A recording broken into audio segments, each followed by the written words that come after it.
Okay, everybody, thanks very much for tuning in again. This post affirms the fact that actually Africa has a voice, though often you, if you're not African, wouldn't know it. And many of my own people who are Africans also seem not to be conscious of it. We've been told before the pandemic that we're so very different that we need to have different conversations with each other. That was a massive lie, because loss of liberty is loss of liberty. Loss of livelihood is loss of livelihood. Loss of bodily sovereignty is loss of bodily sovereignty. It doesn't have a color. It doesn't have a gender. It doesn't have an ethnicity. And it doesn't have a way of life. They are exactly what they are. So actually, the lessons one group need to learn are very similar to the lessons that another group need to learn. So even though I say in this post that Africa has a voice, you should hear that Europeans have a voice, Asians have a voice, everybody has a voice depending on where you come from, and apply the messages in the manner that's suitable to you. So how come we have a voice? The thing is that having a voice is actually a state of mind. There's a public affairs committee called ADPAC in the United Kingdom. ADPAC stands for the African Diaspora Public Affairs Committee, which seeks to promote positive outcomes, particularly for young people of African origin growing up right here in the United Kingdom. Their hashtag says, "We matter." I can't think of a more important hashtag than that, because actually having a voice requires that first you recognize that you matter. If you don't matter, you don't have a voice. If you don't matter, you can't project that voice. And the importance of mattering and having a voice is massive, because actually the world we construct is a projection of the extent to which we believe we matter. So if somebody is trying to take away your sovereign rights, if somebody is trying to take away your bodily autonomy, if somebody is taking steps which may, in your opinion as a parent or guardian, put your children at risk, there is no way you are going to sit down and tolerate such a world being created. What does it come down to? It comes down to whether or not you matter.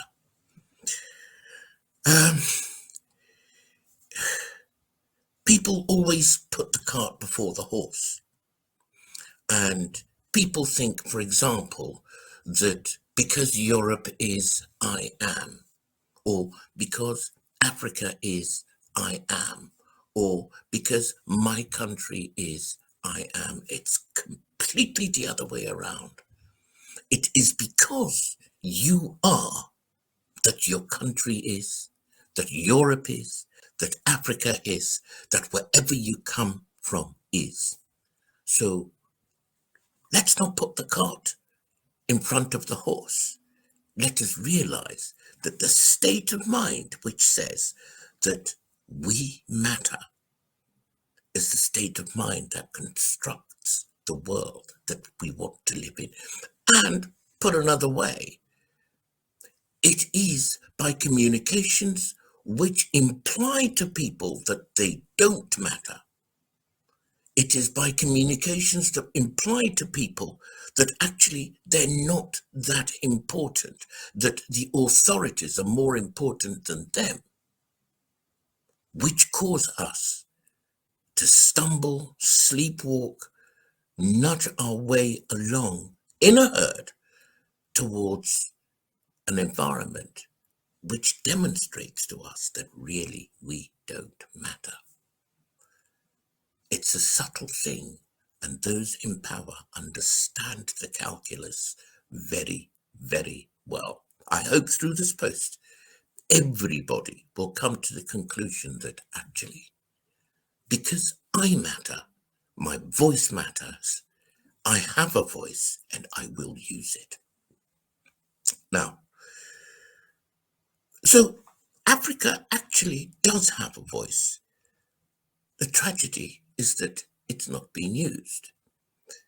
And it's not being used to a considerable extent because the mainstream media has never amplified that voice, which is why it comes to people like me to articulate, to express that African voice.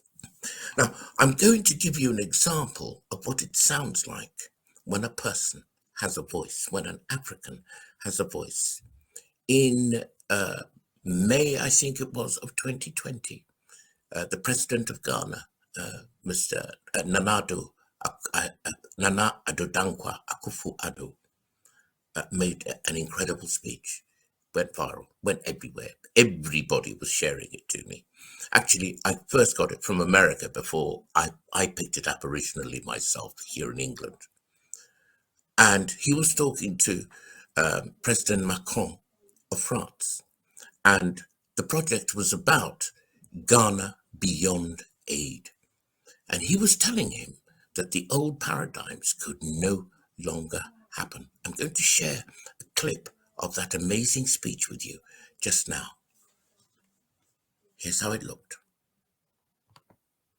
No longer continue to make policy for ourselves, in our country, in our region, in our continent, on the basis of whatever support the Western world or France or the European Union can give us.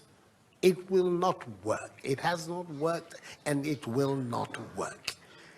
Our responsibility is to charter a path which is about how we can develop our nations ourselves. It is not right for a country like Ghana, 60 years after independence, to still have its health and education budgets being financed on the basis of the generosity and charity of European taxpayers. By now, we should be able to finance our basic needs ourselves. Our perspective has not to be what the French taxpayer decides to do with whatever surpluses that they have in France. They're welcome. But this continent, and with all that has happened, is still today the repository of at least 30% of the most important minerals of the world. It's a continent of vast, arable and fertile lands. It has the youngest population of any of the continents in the world. So it has the energy and the dynamism. We've seen it. These young men who are showing so much resilience and ingenuity in crossing the Sahara, finding ways to go across with rickety boats across the Mediterranean to really, those energies, we want to have those energies working inside our countries. President Akufo-Addo of Ghana making his pitch to President Macron in the early part of 2020. A couple of things I want you to take note of. First thing is, Mr. Akufo-Addo, President Akufo-Addo, spoke his mind. He spoke frankly. He spoke based on his truth, and he was very forthright about what he was saying. There was authenticity in his words, and I would say it was the authenticity and the fact that he was speaking his truth that made that particular speech go viral. On the other hand, now, observe the body language of President Macron. He looked uneasy. He looked ill at ease. He looked, he didn't know where to look. And observing that body language, I just simply got the impression that here's a man who's not used to listening to a man like President Akufo-Addo speaking his truth to him publicly. So there are all the ingredients: speaking your truth, speaking authentically, and saying it publicly. So when I say that Africa has a voice, Africa certainly has a voice. There are many, many people who are living their truths. However, you don't get to have a voice and use that voice unless you use it publicly. There is no point me spending my time talking to my own fellows behind my hands about what my situation is. Africans now need to engage with the world, particularly so at this time of the pandemic, in which, unless Africa speaks her truth and presents her case, people will assume that the status quo in Europe is exactly the same as the status quo in Africa. And why shouldn't they? If Africans don't speak up, Africans won't be heard. And as I've said before, everything is a question of the mindset. If you believe you matter, then instantly you have a voice. President Akufo-Addo demonstrated it very eloquently in that clip. Now, I should give credit to Africa Web TV for that clip, and full credit to them for capturing it so well. Now, the next thing is, I'd like to show you another example of what happens here in the West, where people are actively using their voices. And remember, those who do not agree with the official narrative of the pandemic, i.e., the vaccination programs, i.e., the vaccination of young children, i.e., the rollout of vaccine passports, i.e., the lockdowns and so on, they are still not those in power. They are still very much the voice, if you like, of the opposition or the resistance. And so they are under the cosh. If they look at the situation in front of them, what they believe isn't what is happening in front of them. And so it would be very, very easy for them to imagine that nothing is going on and that there is no point in speaking up, but they are. I'm going to share the second clip with you. It's a clip of the AJ Harvey show, and he has on there with him Dan Aston Gregory, an incredible raconteur, an incredible social activist, himself as an entrepreneur with an impressive track record, who's been out there interviewing thinkers and opinion formers and scientists about the pandemic, and also Dr. Jane Ruby, who herself is a medical expert and an expert in pharmacology. Watch this clip and take a look at how it comes across.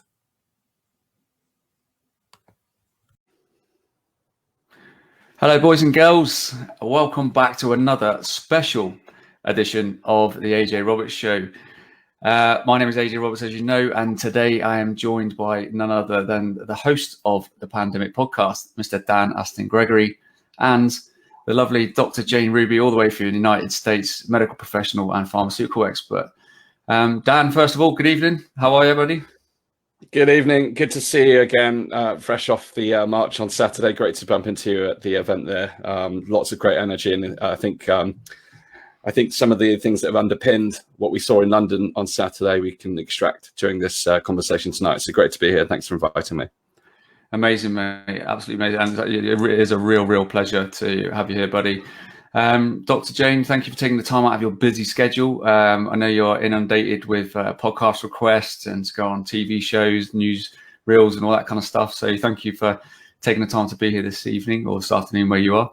Whereabouts in the world are you joining us from today?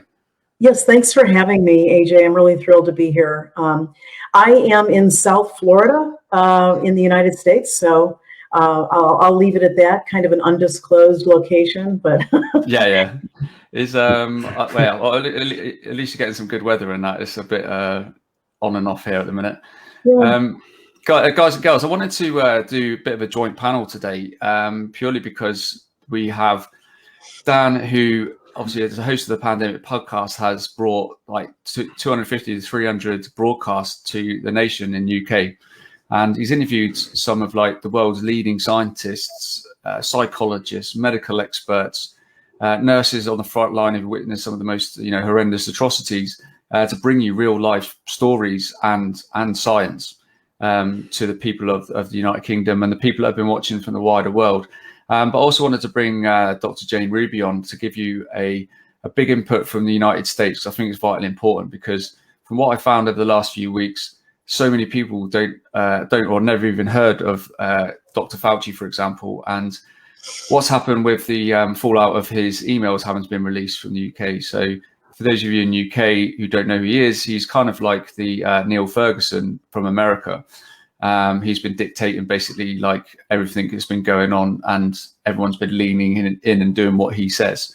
And of course, that's the AJ Roberts, not the AJ Harvey. That's the AJ Roberts show. But a couple of things that I'd like you to notice. That's another wonderful series of interviews and broadcasts. AJ Roberts is on Facebook.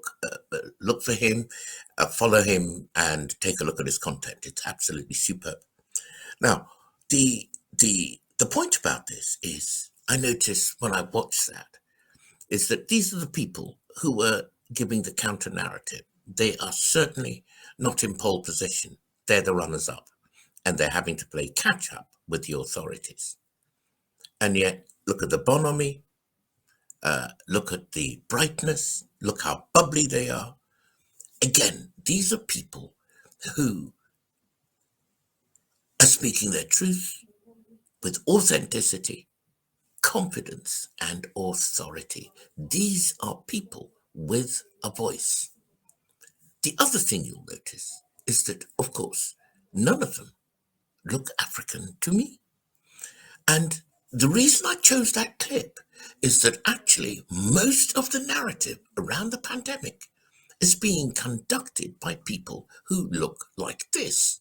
Now, of course, as I said right at the top of this broadcast, the lessons that are to be learned by people of African origin, people of European origin, people of Asian origin, people all over the world have very, very much in common. However, in terms of inspiring and empowering people, it's important that people have images, role models, spokespeople who reflect their own heritage, their own ethnicity, so that the engagement can be made a little bit more, shall we say, sticky. And that's the problem.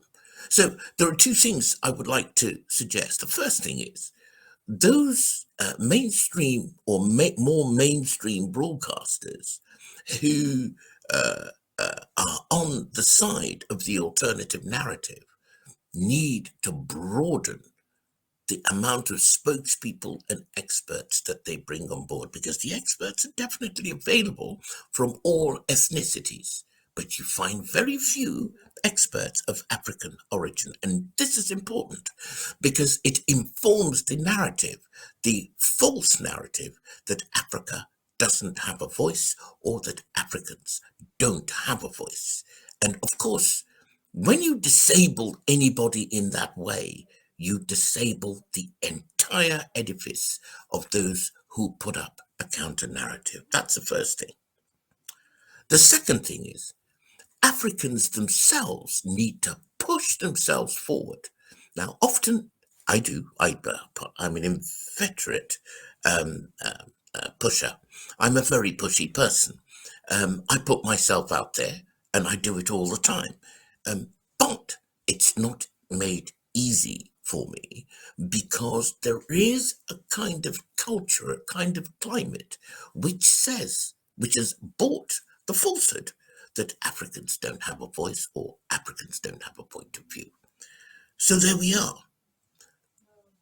As has happened in the mainstream media, as we were all taught pre-pandemic that we don't have anything in common, it was a huge lie. And what that lie did was it divided us all up into more manageable chunks that could be played one against the other and thus defeated.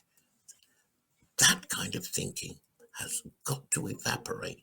We have to rise above that and recognize and value each other's voices. The truth is, people of African origin have a voice. They have to recognize that they have the voice, because they have to recognize and reconfirm that actually they matter. And then the rest of the alliance has to recognize that whereas in days of yore it was us v them, whereas in days of yore it was certain voices that you were supposed to listen to and other voices that didn't really matter, those days are gone.